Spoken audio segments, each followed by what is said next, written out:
We're just going to allow a few more people to join and then we'll get started.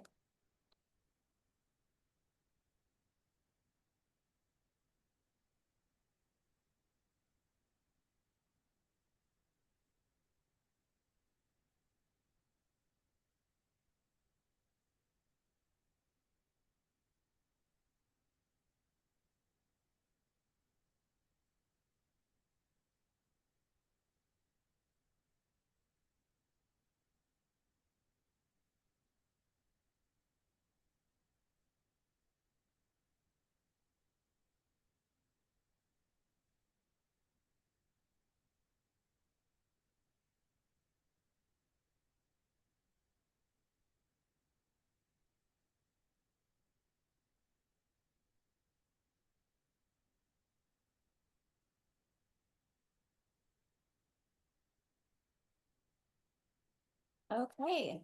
Thank you for your patience while we allowed some people to join.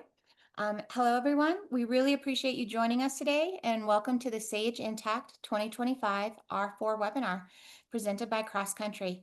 My name is Ginger Steele and I'll be your moderator for today's session, and we're excited to share the latest Sage Intacct release updates.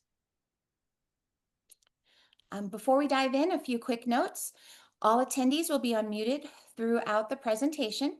To earn CPE credits, you must attend at least 50 minutes and respond to at least 3 polling questions, which will appear on the screen at various points during the session. If you have any questions throughout the course of today's webinar, please use the Q&A feature to submit them, and our post-production support team will do our best to respond to your questions throughout the session. If you stay with us until the end, we'll also have dedicated time for additional Q&A. Here's a quick agenda of what we'll be covering today. First, we'll introduce our facilitators, your cross-country Intacct PPS team, and share a brief overview of our PPS offerings. After that, we'll jump into highlighting some of the new features from R4. And finally, we'll perform a quick wrap-up along with answering any of your questions that have come in during the session. If we need additional time or one-on-one, if you have additional follow-up with those questions, we'll also reach out. All right, so our facilitators. Again, my name is Ginger Steele. I'm an experienced manager with 18 years in accounting and over a decade working with Sage Intacct, ERP implementations and project management. Joining me today are 3 of my colleagues within the Sage Intacct service line. We have Becca, an experienced manager with over 12 years of experience supporting cloud ERP solutions and over 7 years of hands-on Sage Intacct experience. Ashley, an experienced manager with over 12 years of experience supporting SaaS financial systems and 8+ years of hands-on experience with Sage Intacct. And James, our senior consultant with 6+ years supporting Sage Intacct, a background in accounting and audit, and a strong focus on developing customized client solutions. Together, we bring decades of combined experience in Sage Intacct implementations, post-production supports, enhancement, and client success, and we are all excited to walk you through the R4 release and how it can benefit your organization. Our objectives for this webinar are to familiarize you with key features introduced in R4 release, show you how these updates can bring value to your organization, help you prepare your system and teams to take advantage of these new features and the impacts that may be associated with them. And lastly, share our 5 cross-country post-production support offerings. Now let's kick off our first polling question. How prepared is your team for the R4 release? We'll give this about 30 to 45 seconds.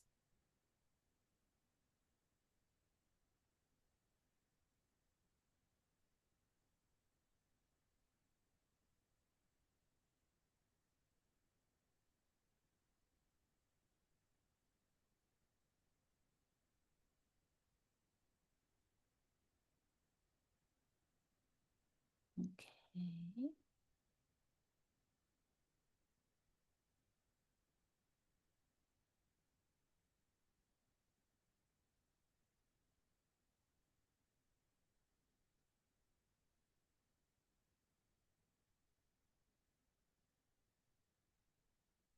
Okay. So it looks like most of you are aware of the release but haven't reviewed it yet. So welcome. We'll go through several of the release today.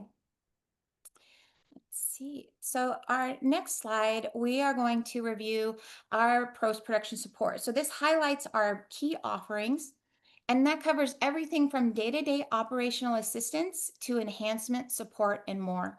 So at Cross Country, our post-production support services are designed to help you maximize the value of your Sage Intacct investment. We offer operational support or help with day-to-day operations.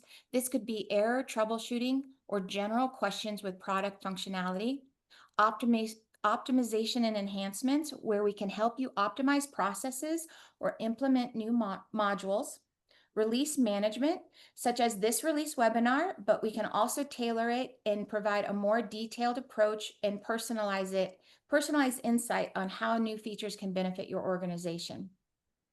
Security and user management. We act as system administrators and help manage user access, permissions, and even assist with audit requests. Reporting and integrations, where we can help build out custom reports or assist in monitoring, troubleshooting, and implementing new integrations. And health checks, where we can perform system diagnostics and provide recommendations on ways you can better leverage Sage Intacct to meet your organizational needs. We've supported over 100 clients through our PPS efforts and are proud to be a certified trusted partner for over a decade.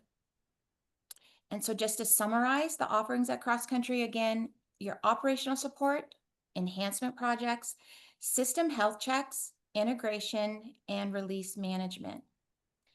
And with that, let's go into our second polling question. Do you feel like you're getting the most out of Sage Intacct?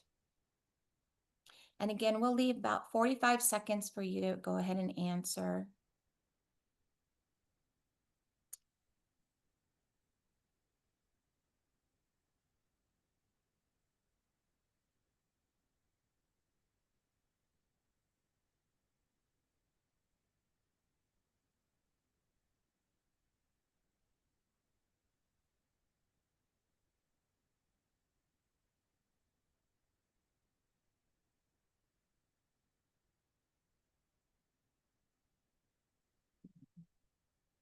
Few more responses coming in.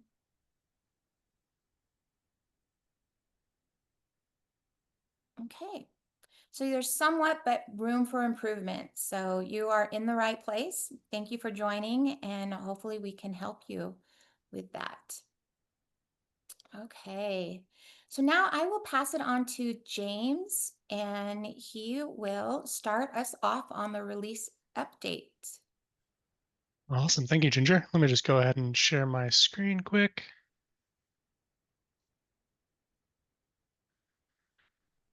All right, so I'm James, and I'll be walking you through some exciting updates from the company administration side, along with cash management and 1099 changes. Today, we'll cover some new training resources that have been made available for you to you in the Sage Intacct Help Center, discuss a little bit about the Sage Collaborate rollout, review some import service enhancements, review some cash management updates, and finally go over some 1099 updates for go over some updates for 1099 tax preparation. Let's go ahead and dive in. Before we jump into the topics covered there, I just want to remind everyone how they can actually access the release notes. So when logged into Intacct on the home page, you should see a banner here for 2024 or 2025 release 4 is here. You'll see a link down here. You can go ahead and click, and that'll direct you to the release notes. From here, you can navigate on this left-hand panel. If you want to look at specific updates around certain modules like cash management or accounts payable, go ahead and click into this financial section, and then you can expand on the different modules that are available here. So just a quick and easy way for you guys to access the release notes. Definitely encourage everybody to take a look at these and review them so that you're aware of any of the new functionalities that one we cover here today or may not have time to cover here today. So always beneficial to take a look at that. All right, so first up, we have training resources. Intacct recently added some new training videos to help you and your team stay up to speed. You can access these through the Help Center, and let me show you how to do that really quick. So from any page within Intacct, if you navigate to this top right-hand corner, you'll see this Help and Support link. Go ahead and click that. You can click Help on this page, or select the Help Center option. Once open, you can navigate up to this top panel, hover over Get Started, and select Video Library. From here, you'll see a pretty good collection of short form videos and also long form content that you can view on how to do certain tasks within the Intacct system. For example, if you wanted to watch some videos on 1099 preparation, you can come over here to this left-hand menu, select Tax and 1099s, and access the video library for 1099s. These resources are great for onboarding new team members and supporting ongoing education. Next, let's talk about Sage Collaborate. This is Sage's new iteration of the Collaborate module, and we're replacing Intacct Collaborate. Intacct will begin rolling out the new platform starting this month, November 2025. While I don't have a demo available today, from what we've seen, Sage Collaborate will have a similar look and feel to Intacct Collaborate, so you may not even notice the difference once you get changed over. But my understanding is this update will open the door for future enhancements. So keep an eye out for new features coming to Sage Collaborate in upcoming releases. Moving into the import service, Intacct has added functionality to update dimension IDs for certain dimensions like GL accounts, statistical accounts, classes, and vendors.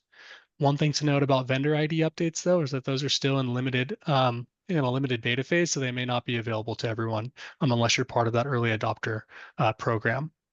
So let's walk through the process on how you can update some dimension IDs through the import service.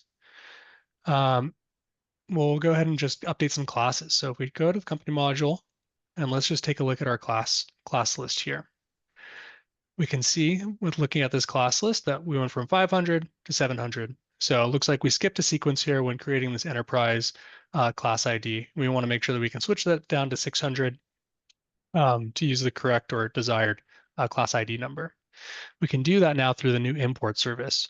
To access the import service, you'll navigate to Company, Setup tab, select Import Data. This will take you to the company setup checklist, and you should have a link at the very top of this for New Import Service. Go ahead and click that. This one does take a little while to load.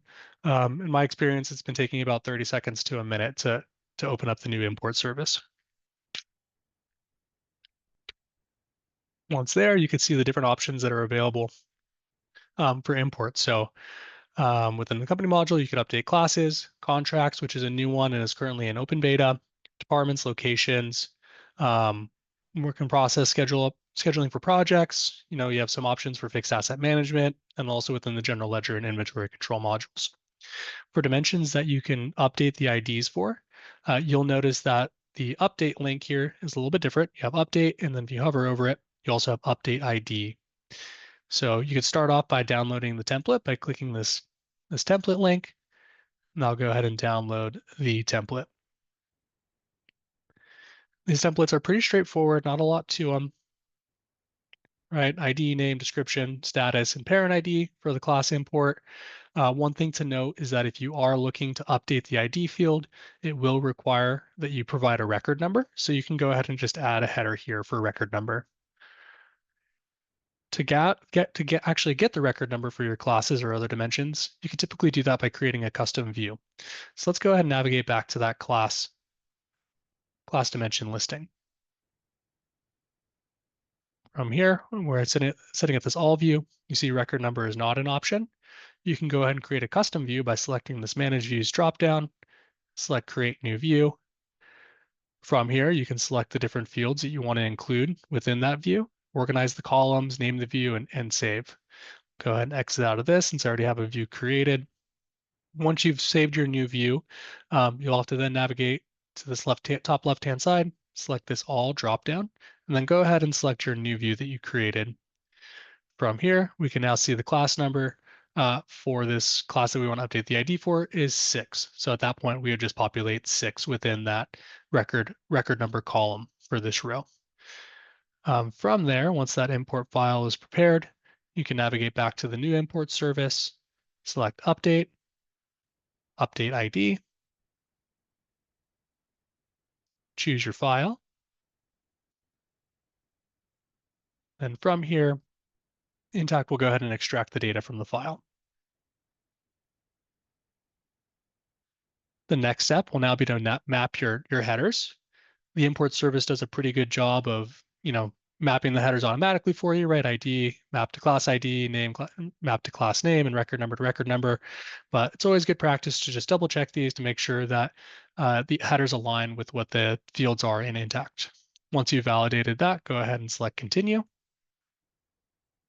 There's one last header for us to validate, and that's the status. So just making sure that those destination values are coming in as active, inactive, or whatever the status you wanted to select there. Once that's confirmed, you can go ahead and select Continue again, and the import service will go through and validate the file.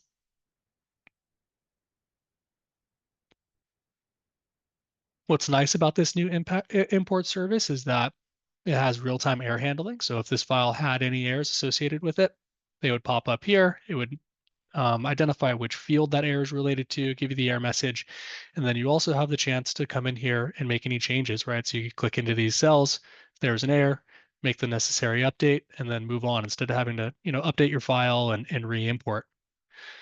Once it's been validated, you have no error messages, and you're good to import. So you can go ahead and select Import here.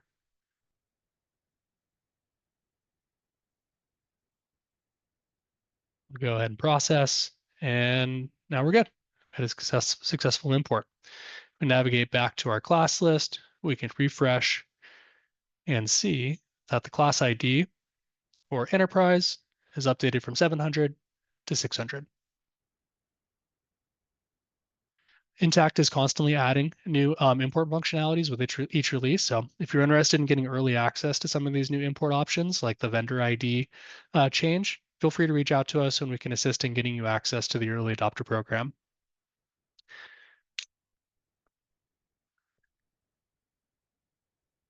Next, we have a big improvement for cash management reconciliation rules. Intacct has added the functionality where you can combine debits and credits in matching rules. So one use case for this could be that you receive a payment from a customer. Your GL might show one transaction for this payment, but in your bank feed, the transaction gets split into two transactions, the payment and maybe a processing fee that was charged by the bank. This new update allows you to configure a reconciliation rule to net the payment and the fee for automated matching.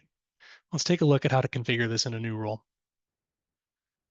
You select your application menu, go to Cash Management, go to the Setup tab, and select Matching and Creation Rules.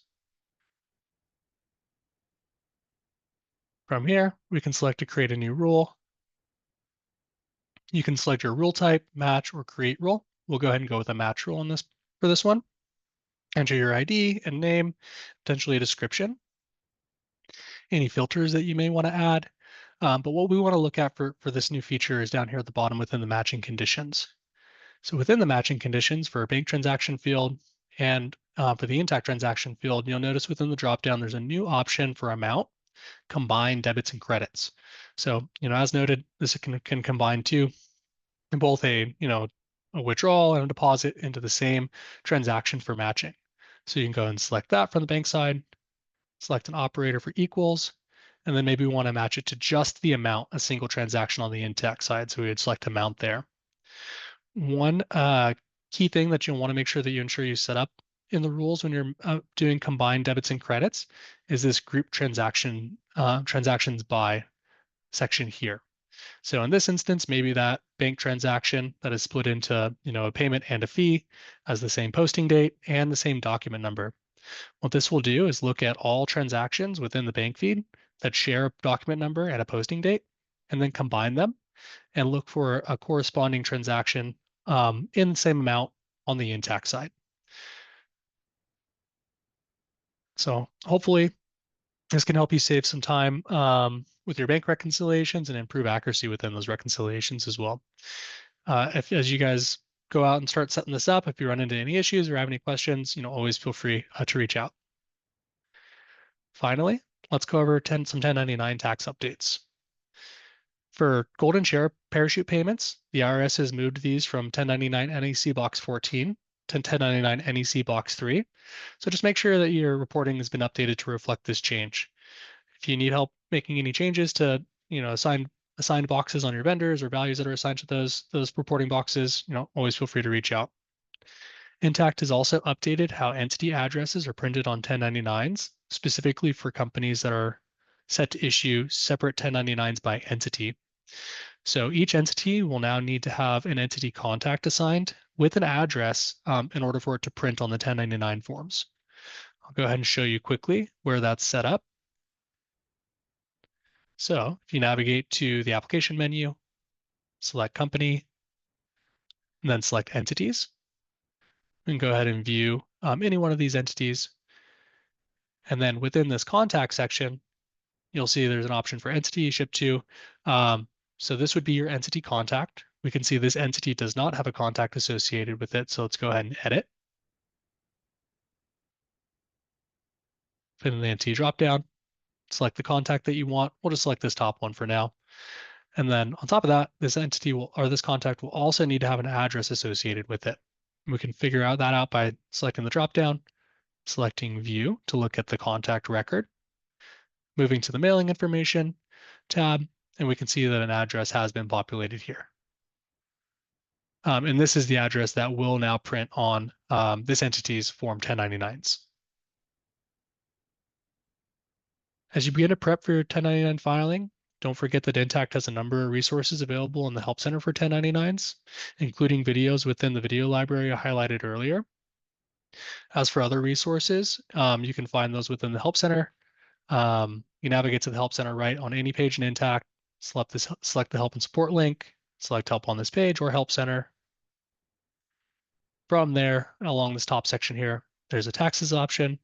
You can go ahead and just select 1099s, and this will bring you to the basically 1099 section for the Help Center. There's a ton of great guides here and resources available for you. So as you start working through those 1099s, this is a great spot to come and get some additional information. So as always, we're also available to assist with any questions related to 1099s or any of the new features covered today. That's it from me. We'd love to hear your questions and feedback, so feel free to drop those in the chat. I'll now hand it over to Ashley to cover updates within accounts receivable and accounts payable.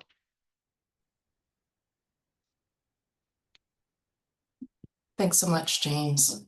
Let me go ahead and share my screen.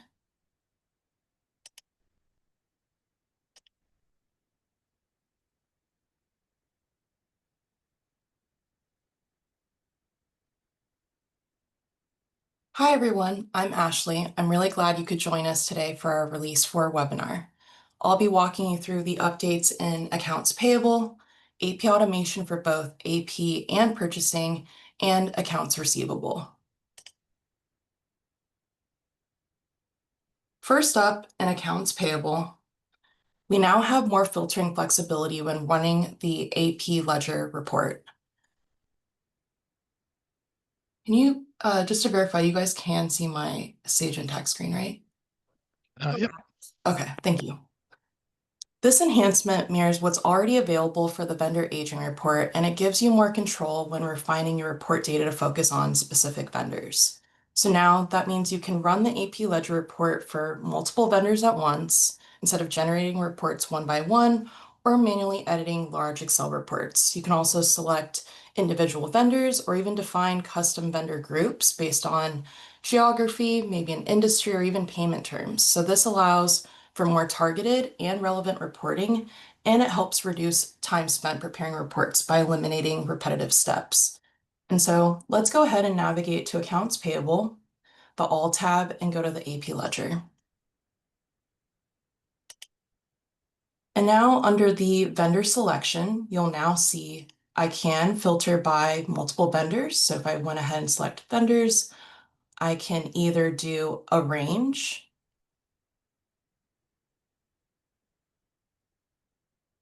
and then maybe I don't want to include anything. Maybe I want to skip over a couple vendors. I can go ahead and add another one here and click save and run it by multiple vendors. I can also do a vendor group. So if you haven't been utilizing vendor groups, this is a good way. And some clients do use vendor types, but you can also create vendor groups. And maybe if you wanted to create a group for California vendors, you could run it by geography there. Or if I even wanted to do payment terms, I also have all of my due upon receipt vendors. And so again, like this gives you a lot more flexibility with filtering your AP ledger and producing a report that you would like. And so if I do my due upon receipt vendors,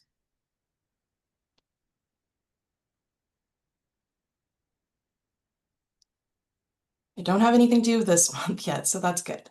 Or I mean, I haven't had much AP activity yet. So anyways, but again, like all of this filtering here does allow you to have more flexibility with running your AP ledger.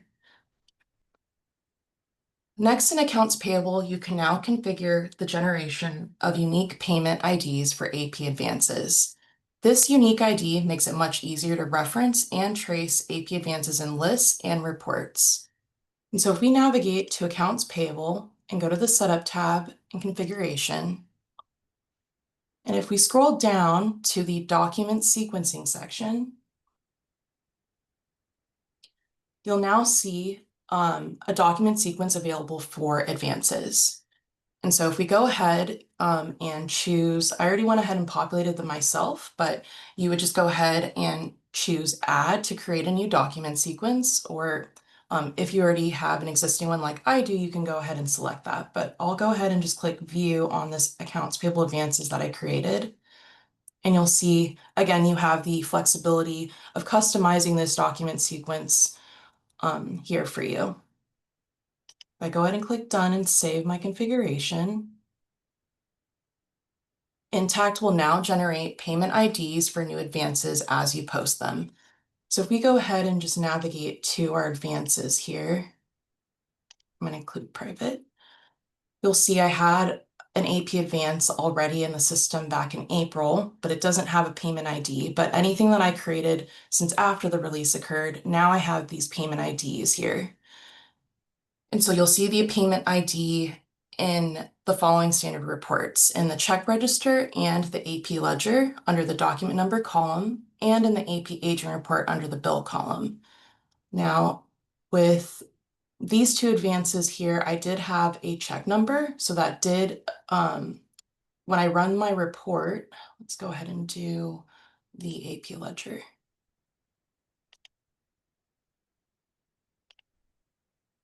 Actually, I want to do this here.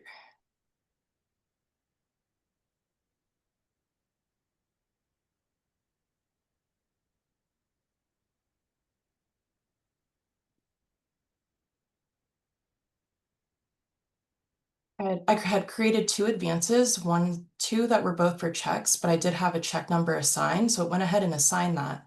But I did have one advance that I didn't have a check number or a reference number for. And so because those fields were empty, now with this new functionality, the payment ID will automatically display here.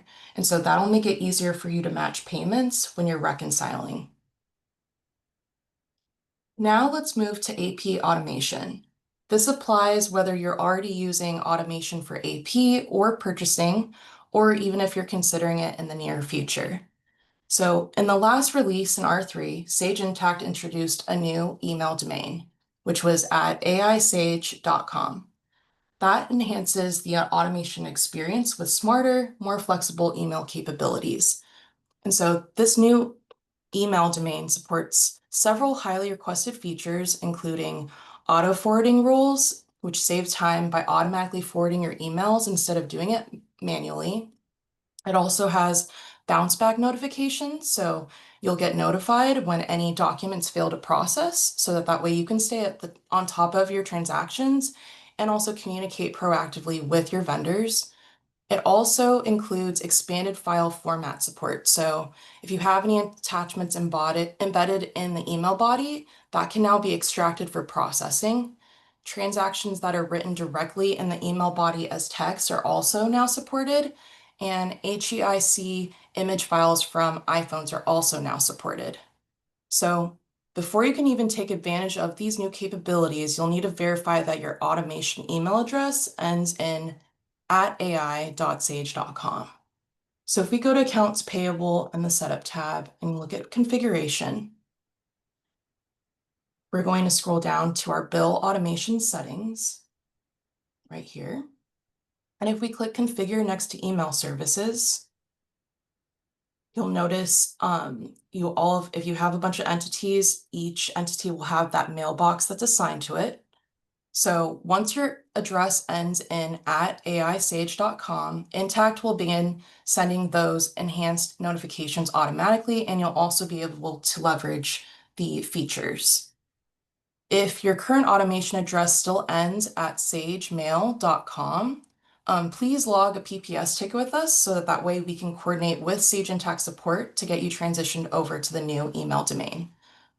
After Sage Intacct support makes the switch, your automation email will change from @sagemail.com to @aisage.com. So just make sure to notify your vendors about the new address. And then if you're wondering about, well, what if my vendors are still sending documents to my old address? That's totally fine because Intacct will still process it for a short time, and your senders will also receive an auto notification about where to send future documents. And so if you're already using AP automation and you've confirmed you're on the new domain, I also wanted to go over how to enable the new enhanced email capability with the bounce back notifications. So if I go ahead and scroll up here, you'll see now email bounce back notifications. And so you can select do not send to an additional recipient, or you can say to send to the following email address. And so you can go ahead and enter in that email address where you want the bounce back notification sent to, and then click save.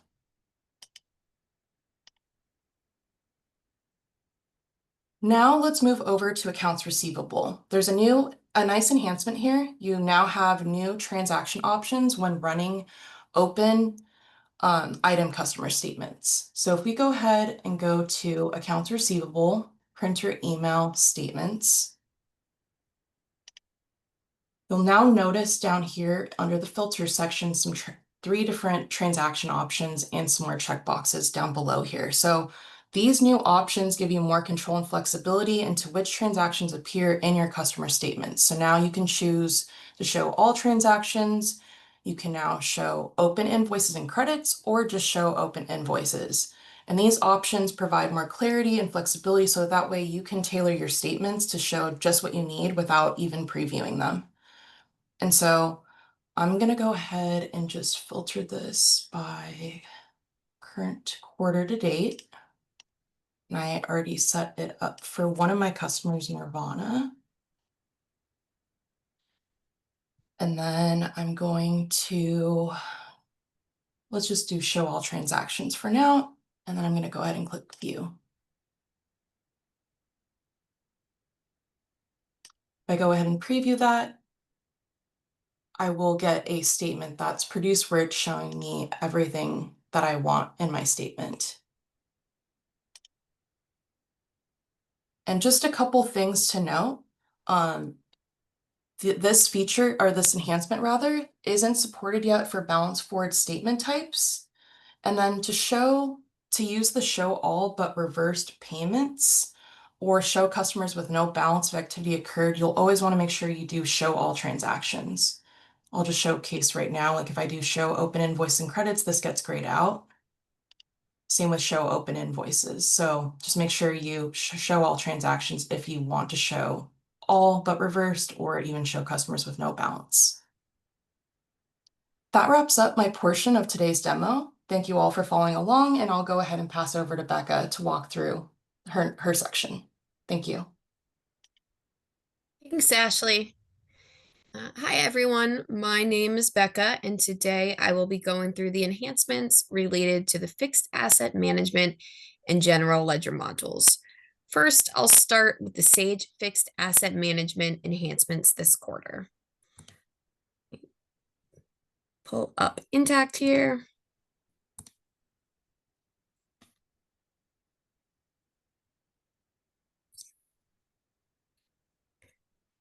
Okay. All right. The first update I wanted to go over is the ability to partially dispose of assets. So prior to this release, you only had the option to fully dispose of an asset, but now you will see the option to partially dispose of an asset instead of just the full disposal option. Once you perform a partial disposal, Intacct will automatically adjust the asset cost and depreciation schedules while keeping the asset active for ongoing depreciation. To use this functionality, navigate to your assets list and open up the fixed asset you're looking to partially depreciate. And then you'll see in the top right-hand corner, this dispose button, which now has a drop down where you'll see the options to either fully dispose or partially dispose. If you choose to partially dispose, you'll fill out all of the options here, including the partial disposal amount, disposal date, and any comments, and then save the record. That will generate the disposal journal entry in the general ledger. And then once it's complete, you'll also now see a new disposal detail section, which displays the information for each partial or full disposal down here. Another great feature Sage has released this quarter is the ability to create multiple assets from a single bill or invoice line. This is really helpful if you purchased assets in bulk that are only tied to one AP bill line. For example, the purchase of several laptops. In order to use this feature, when you're creating an AP bill and select an asset GL account,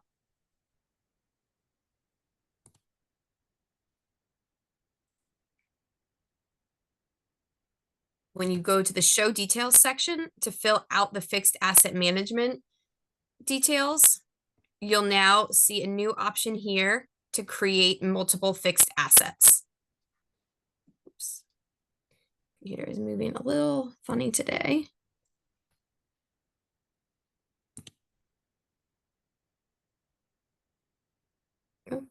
All right, if you select create multiple fixed assets, you will then enter the number of fixed assets that should be created from the single AP bill or vendor invoice line, and then the name of the acquired asset. And then upon posting the bill, the system will automatically split that bill line amount by the number of assets entered to create the fixed asset records. The only thing to note with this is the number of assets has to be between 2 and 20. So you cannot have split a single bill line more than 20, between 20 individual assets. Another feature from this release is the ability to skip asset creation on bill or invoice lines entirely. So prior to this release, if a bill or invoice line was created using an asset GL account, Intacct forced you to create an associated asset. Now you have the option to tell the system, do not create an asset at all, even when an asset GL account is selected. So to use this feature from within the same area of the AP bill line within the show details, you can choose the do not create asset button, and that will get rid of the option to create the asset at all. Another feature Sage has introduced this quarter in the fixed asset management module is the ability to edit dimensions without needing to perform an asset transfer. Previously, updating dimensions on an asset required a formal transfer process that created journal entries, even for non-financial changes. Now you can edit dimensions directly on an in-service asset without performing a transfer or generating journal entries. Note that this applies to all dimensions except for the updating of the entity. If you want to move an asset to a different entity, you still need to use the transfer process. To update the dimensions, you just simply need to edit the asset and update the dimensions that you want in the dimensions section below. And then upon saving the record, Going forward, all your depreciation schedules will be tied to those new dimension records. The last feature I will go over related to fixed asset management this quarter is the ability to rename in-service assets or assets that were created from bills or purchasing transactions.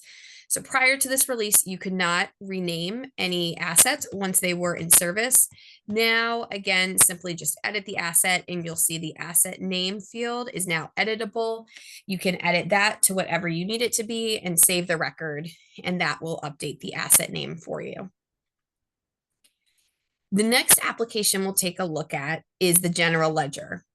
This quarter, Sage has introduced the option to run the out-of-the-box general ledger report to include unposted or draft journal entries. You'll now see a new filter when running the report called Include These Transactions, which gives you the option to either select posted transactions only, unposted transactions only, or show posted and unposted transactions. This allows you to view the impact of not yet posted journal entries, including any journals in a draft, submitted, or partially approved state. When the general ledger report is run, you'll also see a new column in here now called transaction state, which will tell you the status of the journal entry. So you can see that right here. That concludes the updates for the Sage Fixed Asset Management module and General Ledger modules this quarter. Next, I'll pass it off to Ginger, who will go over some additional highlights related to the consolidations, contracts, and purchasing modules. Okay, thank you, Becca. Let me share. Okay, so we're going to start off with the contract renewal enhancement. So currently, before the release, this was all taken care of separate jobs, but now it is automated and will run as a bulk action, and it's also on a report that you can track. And so what it looks for is, looks through your contracts. Are there renews eligible? And if there are, it is going to bulk update those renewals. If it finds contracts that have an expiration date, so updates contracts to not renewed if they're past their renewal date and are not set to renew. So it'll automatically update those also. It sends off those internal renewal notifications based off of the emails that are defined in your templates, and the customer renewal notifications that again are defined in the renewal templates. And I'll show you in the system, because there is a configuration that was defaulted. And so under your contract configuration, there is this defaulted at the top level and was turned on. So everything was turned on to on, and with a 7-day catch up. Now the 7 days defines that trigger date of the contract, and it can be renewed automatically. So it defaults from 7 and can go to maximum of 99 or 999 days. So by default, the entities inherit this setting from the top level, but you can override this at each entity level. And so each entity could have a different control as far as those catch-up days. And then to view, once you go through its contracts, and then under all your bulk action reports. So you can look there, it'll show you all of the ones that have renewed, have not renewed. So you just have a more tracking detail to be able to run. Next, we'll go into a new revenue recognition. It's a small update on the revenue schedules. So we'll just come into one and view a schedule. And what they've done is added in a cancellation date for you to see. So previously you didn't have this information. So you can see that this particular schedule is posted and then it was terminated. And now it shows that termination date. And then also you're able to run a report that would be able, so you'd be able to see it in detail and be able to see that scheduled status.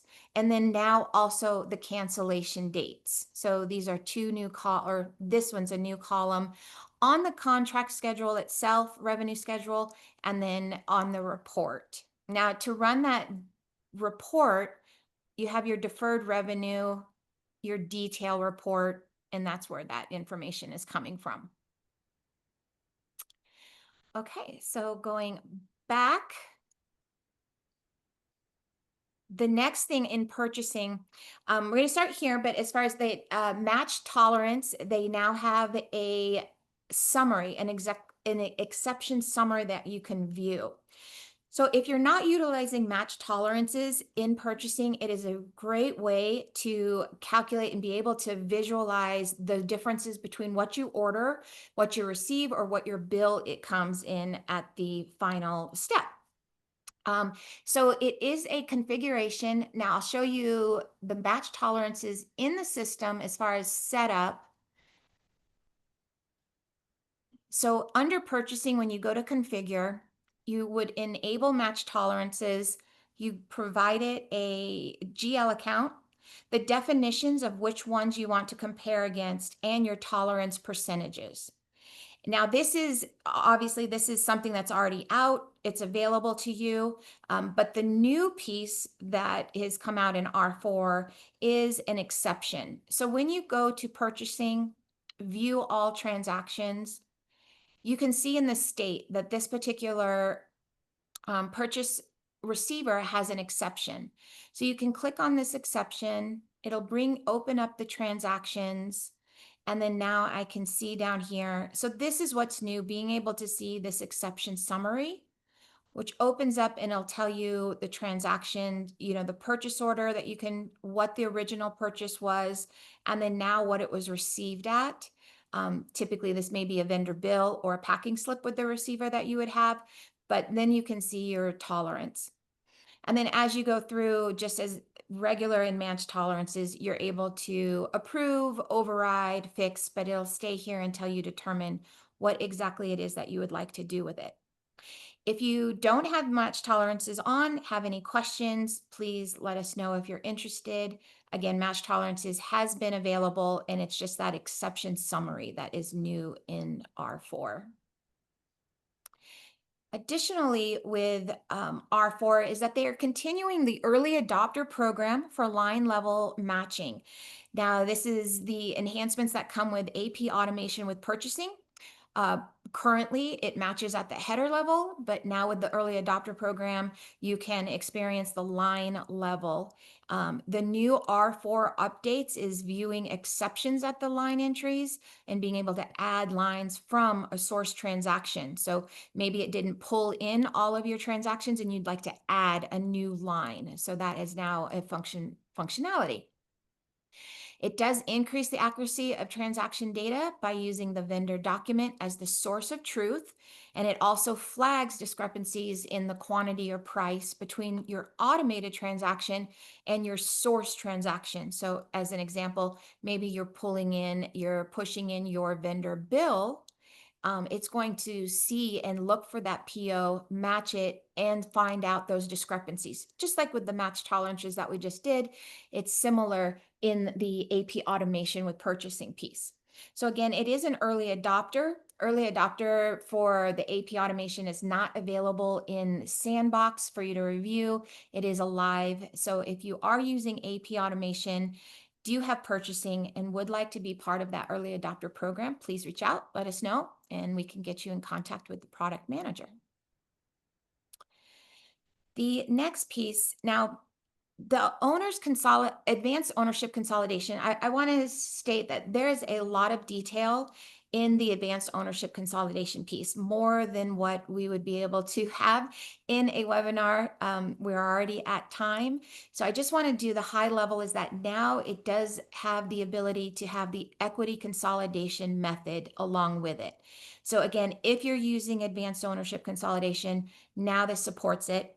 I am going to just jump ahead, really just look at how it works. So what Intacct will do is auto-generate equity entries and write these entries to a user-defined book for the parent entity. And then Intacct will consolidate that equity entry and then write it to the parent user-defined book.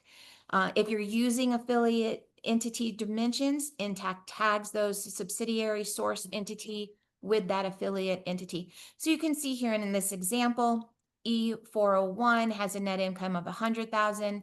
It then writes that equity entry of 30,000 up to E400, which has a 40% up to E100. So again, it's quite a bit of information. If you are, another thing, if you're interested, want more detail, you can review the release notes or reach out. Okay, and with that, we are about ready to wrap up. Thank you guys, everyone, for walking through our 4 features with us. And now that we're ending, we're going to go ahead and jump into our 3rd poll question. So of the R4 features we've presented today, are you interested in any of the new release functionality? Yes, you'd like to implement? Can we hold a strategy session or not right now? And we'll go ahead and just do quick 25 seconds for this one.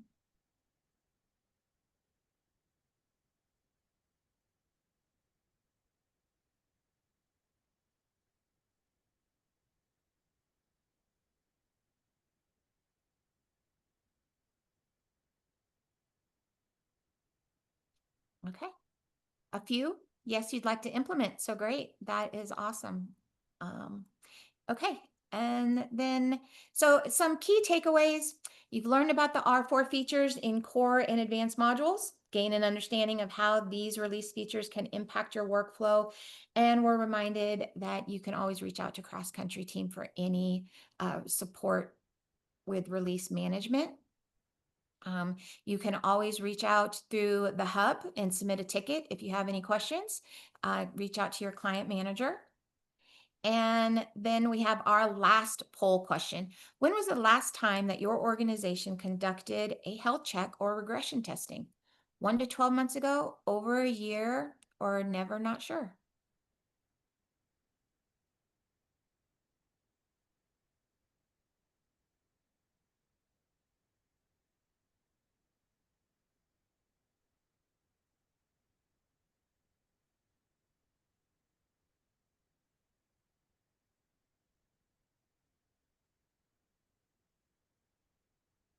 Okay, majority of you are not sure, over a year, and a few 1 to 12. So thank you so much for a response. And going on. So for those of you looking to earn CPE credits, you'll receive a certificate of completion within 5 business days if you attended 50 minutes and answered at least 3 polling questions. There will also be a link for the course evaluation. We greatly appreciate it if you took the time to complete the evaluation, as it assists us in improving our release content we provide. And then with that, we'll go. I don't see any questions in the Q&A. So we'll just go, and if there are any that come in, or again, feel free to reach out. For any CPE issues, if you have any, you can always contact Susan. Information is on the deck, and then also it will be in the email that's sent out when you get that.